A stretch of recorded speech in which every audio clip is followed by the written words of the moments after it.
Hello friends, good afternoon and welcome again to Dhanmantra channel. दोस्तों, इंतज़ार की घड़ियां अब समाप्त हो गई हैं। शनिवार का दिन है आज 22 जनवरी और अभी अभी आधे घंटे पहले यस बैंक ने अपने तीसरी तिमाही के रिज़ल्ट प्रस्तुत किए हैं और समरी में अगर देखा जाए तो रिज़ल्ट ठीक ठाक है और अनुमान के अनुसार ही है। अगर आप इसको गुड, बैड, अगली या एक्सीलेंट के दायरे में इसको आकलन करना चाहते हैं तो आप इसको एक एवरेज रिजल्ट कह सकते हैं विद ए पॉजिटिव बायस। देखिए, यस बैंक के रिज़ल्ट को जब आप एनालिसिस करते हैं तो आपको सबसे इम्पॉर्टेंट चीज़ ये भी देखनी पड़ती है कि जो यस बैंक की बैलेंस शीट को लेके जो स्टेबिलिटी के आंकड़े आते थे वो अगर देखा जाए तो यस बैंक ने अब स्टेबिलिटी के आधार पे जो भी इनके फिगर्स आते हैं वो ये दर्शाती है कि यस बैंक की जो कोर प्रॉब्लम थी, जो सर्वाइवल का इशू था, वो ख़त्म हो गया है। देखिए, जो कैपिटल एडिक्वेसी रेशियो है वो जो है इस समय 17.7% पे है। CET1 रेशियो जो है वो 11.6% है और जो यस बैंक का बुक वैल्यू है वो जो है इस समय 13.5 रुपीज़ पे आ गया है, जो पिछले क्वार्टर में 13.4 रुपीज़ था। सो 13 रुपये 50 पैसे की बुक वैल्यू है और अगर पिछले साल से कंपेयर करेंगे तो वो 14 रुपये 80 पैसे पे था। तो पिछले साल दिसंबर के आधार पे तो बुक वैल्यू में गिरावट नज़र आ रही है, लेकिन पिछले क्वार्टर से अगर आप कंपेयर करेंगे तो उसमें एक बढ़ोतरी हुई है। ग्रॉस NPA का आंकड़ा देखेंगे, वहाँ भी गिरावट हुई है। पिछले क्वार्टर में 15% था, इस क्वार्टर में 14.7% है। नेट NPA जो है वहाँ भी 5.3% आया है, जो पिछले क्वार्टर में 5.5 था। देखिए, जो प्रोविज़न कवरेज रेशियो है वो 79.3% पे है, जो पिछले क्वार्टर में 78.9% था, तो वहाँ भी एक इम्प्रूवमेंट हुई है। और जो ग्रॉस रीस्ट्रक्चर्ड लोन है, मतलब वो जो लोन है जिनकी टेन्योर बढ़ाई गई है कोविड के मद्देनज़र, वो जो आंकड़ा है 6,878 करोड़ का है, जो पिछले क्वार्टर में 6,184 करोड़ का था। देखिए, ये फिगर की ये इम्पोर्टेंस है, अगर ये स्ट्रक्चर्ड नहीं होते तो ये NPA में दिखने लगते। जो काज़ा रेशियो है, देखिए वहाँ पे यस बैंक ने बहुत ज़बरदस्त इम्प्रूवमेंट दिखाई है हर क्वार्टर में, और अब ये 30.4% के लेवल पे आ गया है। पिछले साल ये 26% पे था और पिछले क्वार्टर में ये 29.4% पे था। देखिए, HDFC बैंक, कोटक बैंक, इन लोगों का 40% के करीब है। काज़ा रेशियो इम्प्रूवमेंट्स होने से आपकी जो क्रेडिट कॉस्ट होती है वो कम हो जाती है और आपका जो निम है वो समय के साथ साथ बढ़ता जाता है। देखिए, जो लिक्विडिटी कवरेज रेशियो है वो इस समय 123%, लगभग 124% पे आ गई है। लिक्विडिटी कवरेज रेशियो का मतलब ये होता है कि किसी भी इमरजेंसी में जब फंड की आवश्यकता हो तो कंपनी के कितना सामर्थ्य होता है। वो भी देखिए, पिछले साल सिर्फ 111% था, पिछले क्वार्टर में 117% था, तो यहाँ भी देखिए ज़बरदस्त इम्प्रूवमेंट हुई है। तो आप अब ये कह सकते हैं कि यस बैंक में जो सर्वाइवल स्टेबिलिटी का था वो दौर अब ख़त्म हो चुका है और कंपनी जो है अभी ग्रोथ पाथ पे हो रही है।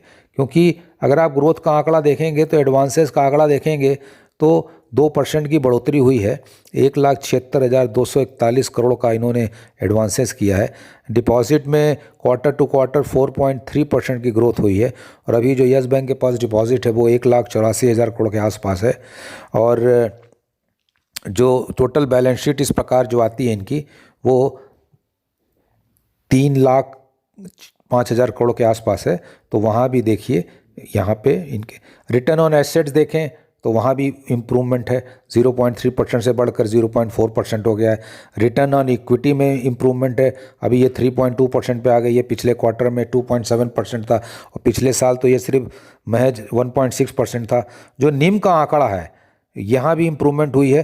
देखिए, बहुत ज़्यादा निम का आंकड़ा नहीं है, 3% से ऊपर जिस दिन यस बैंक निम का आंकड़ा दिखाएगी तो आप मान के चलिए एक शेयर प्राइस में भी बहुत इम्प्रूवमेंट यस बैंक में आने लगेगा। अभी जो निम का आंकड़ा आया है वो 2.4% में, पिछले क्वार्टर में ये 2.2% पे था। और जो कॉस्ट टू इनकम रेशियो है वहाँ पे देखिए स्टैग्नेंसी है, पिछले क्वार्टर में 70.4 था, इस क्वार्टर में थोड़ा सा बढ़ गया है। तो यस बैंक को यहाँ देखना पड़ेगा कि कॉस्ट कंट्रोल में जो उनका एक मुद्दा चल रहा था उसको पॉजिटिव दिशा में ले जाएं। और जो EPS है देखिए वो 0.11 है, पिछले क्वार्टर में 0.09 था, ज़रा सी इम्प्रूवमेंट हुई है। जो प्रॉफिट का आंकड़ा है देखिए वो 266 करोड़ पे आया है, पिछले क्वार्टर में 225 करोड़ का है। और लास्ट ईयर तो देखिए ये फिगर तो उससे भी कम थी। तो प्रॉफिट का आंकड़ा बढ़ रहा है लेकिन उस स्पीड से नहीं बढ़ रहा है जिस स्पीड से आप सभी रिटेल इन्वेस्टर चाहते हैं। प्रोविज़न देखिए पिछले क्वार्टर में जितनी इन्होंने करी थी 377 करोड़, लगभग उतनी ही प्रोविजनिंग इस क्वार्टर में है। और अगर नेट इंटरेस्ट इनकम का आंकड़ा देखेंगे तो 1764 करोड़ का आया है, जो 16.6% इम्प्रूवमेंट दिखाता है पिछले क्वार्टर में के मुकाबले।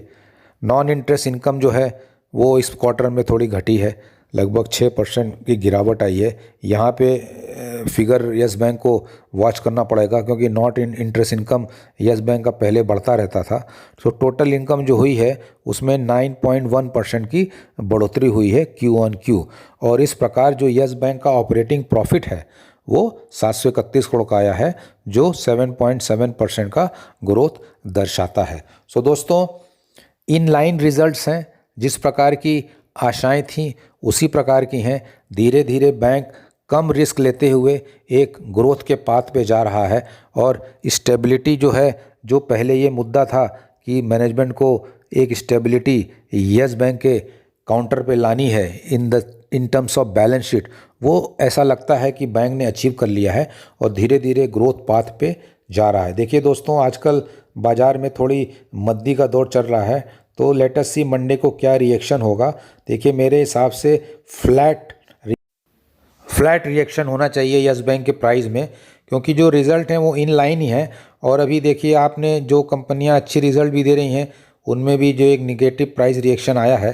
तो मंडे को देखना पड़ेगा कि निफ्टी में और बैंक निफ्टी में क्या बिहेवियर होता है। अगर बैंक निफ्टी में रिकवरी आती है, अभी देखिए ICICI बैंक का भी रिज़ल्ट आने वाला है, अगर उसका रिज़ल्ट अच्छा आता है और बैंकिंग शेयरों में एक तेज़ी का माहौल दिखता है तो यस बैंक में भी थोड़ी आपको पॉजिटिव बायस के साथ ट्रेडिंग देखी जा सकती है। सो दोस्तों, मंडे के लिए आप सभी लोगों को निफ्टी, बैंक निफ्टी और यस बैंक के लिए बहुत बहुत शुभकामनाएं। All the best, see you on Monday.